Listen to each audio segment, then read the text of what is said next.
Good morning. Happy Tuesday. Proverbs 25, verses 11 to 12, in the Amplified Version say, "Like apples of gold and settings of silver is a word spoken at the right time.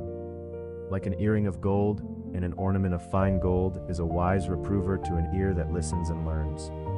Colossians 4, verses 1 through 6, in the New Living Translation say, "Masters, be just and fair to your slaves.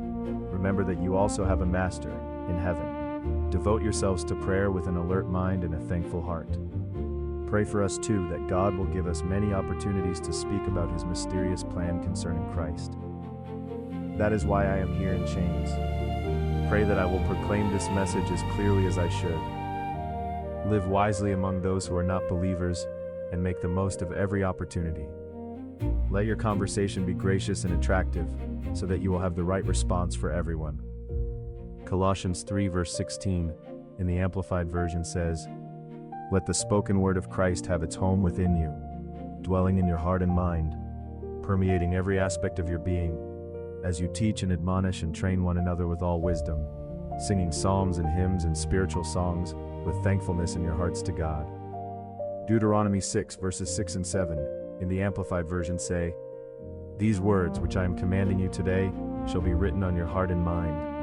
You shall teach them diligently to your children, impressing God's precepts on their minds and penetrating their hearts with his truths, and shall speak of them when you sit in your house, and when you walk on the road, and when you lie down, and when you get up."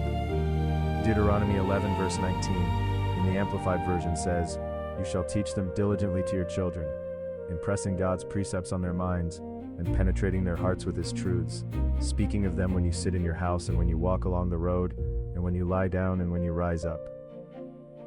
Mark 9 verse 50 in the Amplified Version says, "Salt is good and useful, but if salt has lost its saltiness purpose, how will you make it salty? Have salt within yourselves continually, and be at peace with one another." SunnyKim800.com.